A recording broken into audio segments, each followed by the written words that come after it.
David, Yes. just another day of high fashion for you, right? Well, this is such an exciting time. Yeah, just another day. Just another Yeah. day. Just another day at the fashion office. What's it been like getting to sort of gather with other first-timers? I feel like that's the key of it is the camaraderie that we have whenever we go to an event together right before the award show, and I love it. It's exciting, and you get to meet people that you've admired throughout the season. I've seen almost all the shows that have been nominated and all the performances that were nominated, and it's just really nice to cross paths with them during these situations. Well, because you're a real theater guy. I mean, you're a real like classic New York City film, TV, theater actor.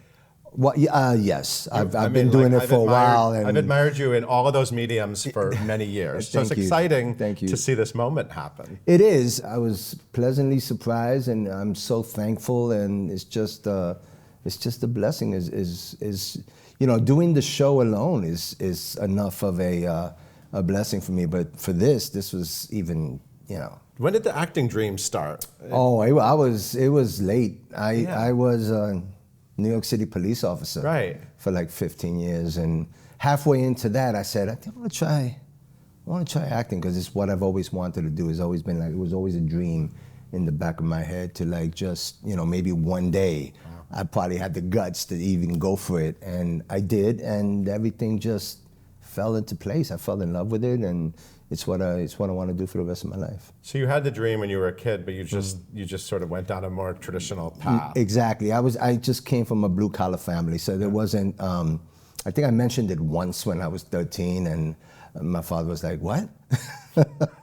Go take the fire test, the police test, the corrections test," and I did, and I respected my father, and I know he was looking out after me, but.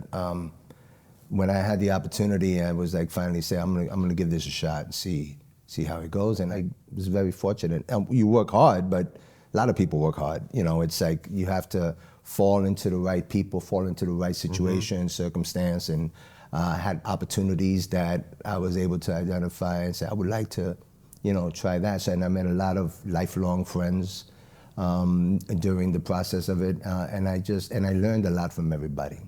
So that was what, through experience, I learned a lot. Just trying to do good work. Did you immediately, so you were literally a police officer and then you started auditioning? I was a police officer, and one night I was off and I went to see a Broadway show. I think I went to see A Few Good Men. Okay. And I was like, wow, I think I want to do this. That was a good one. I think I want to do this. I think I kind of want to do this. And so the next day I started, backstage and found acting class and found my first acting teacher, and from there on, it was just, this is what I want to do. I love that so much because, I interview so many people who got a Broadway show right out of high school or college. Oh, it was like I'm a part of the Labyrinth Theater Company, yes, and when we first started, the shows for 2 people. But it was the same, we did the same work, the same, and as it grew, as the company grew, and we went to London, we went for shows. It was an experience that what I've been bad at in the past is not stopping and looking at what I've done. It's always like, what's next? And I've learned how to just relax and look back and say, wow, that was really a great experience. That was really, a good project. Those are some good people I worked with, and you get to be able to give yourself a break and look back and just admire, everything that you've done in a very positive way. There's a lot of work for a real New York guy like you, especially in film and TV, right? I mean, like. Well, yeah. I mean, what do you most? You've done a lot of great things. What are you most sort of recognized for? I'm recognized probably most for Dexter, because that was the longest running show that I was on.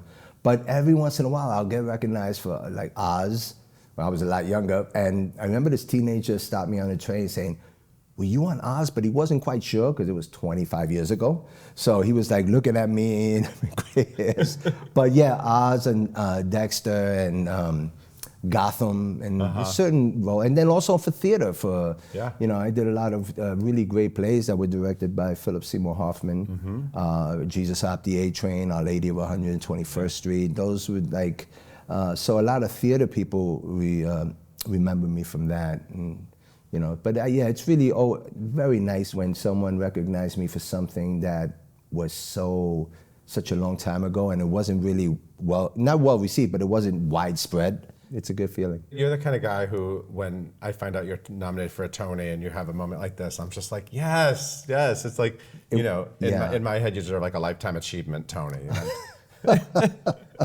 Not yet. We'll get to that. We'll get to that.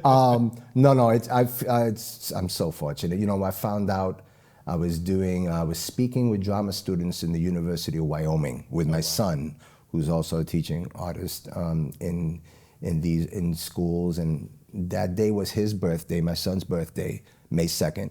And then I found out that I was going to be nominated, and I was like, I didn't really know how to react. I was just like, oh, it feels good. That feels nice to be recognized, you know, after so many years of doing it, and which I had no expectation. It's a nice jolt of energy that it gives you as an artist. What is it like sharing a moment like this with your loved ones? I mean, they watch sort of the day-to-day of your life and your career. I feel like that's like the most fun, is to see other people's reaction, like my kids, my two kids, my grandkids, you know, and they were very just, you know, like my grandkids been watching me on TV since they don't care. They say, oh, look, your grandfather's on TV. They don't, you know, they go, oh yeah, again, you know, good, you know, but they did come see the play. Oh.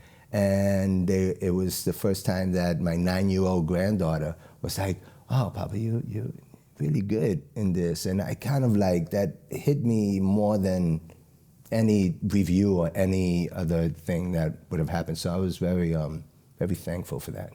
When your grandkids can tell you're talented, that's it's really nice. And not to mention, just, you know, being in a great play really helps, and having great actors around you and a great team around you. Yeah. It's in a great theater, you know, that all just, this is just icing on the cake from all of that, you know. So I'm very thankful. Cost of Living was a fantastic play, and you got a big monologue, and you opened, it was a good meaty role. It was. Every day was an adventure, and I just went with it, and was able to, you know, just tell Martina's story in the play. So who's your Tony date? My wife, Liza Colon Zayas, whose play, the play she was in, Between Riverside and Crazy, is also nominated for Best Play. Yes. So, I mean, she's a fantastic actress. She's amazing. You two are powerful. I learned everything from her. When you're in a relationship with another actor like that, how do you sort of take care of each other? We support each other. Yeah. That's the most important thing. You know, it's always a roller coaster, right? You have great times, you have, you know, lean times, and we just supported each other in everything that we did, in whether it's theater, television, or film. And, you know, it's really nice not to feel like, you know, you're doing something that the other person doesn't understand. Mm. We both understand what this entails, and the commitment, the work, the work ethic that involves to do something, the excellence in theater that needs to happen. And so whenever we are working on a project, whether it's a play, whether we help each other out, and it's been really great. And we've, you know, been married for over 25 years. So how excited are you and Liza to go to this Tony night? I mean, it's a big event. It's a big night. It's a big event. And you know, we try not to talk about it too much, because our lives are so full with our families and everything. But every once in a while, we just sit down and we look at each other and we go, yeah, this is fun. This is a lot of fun.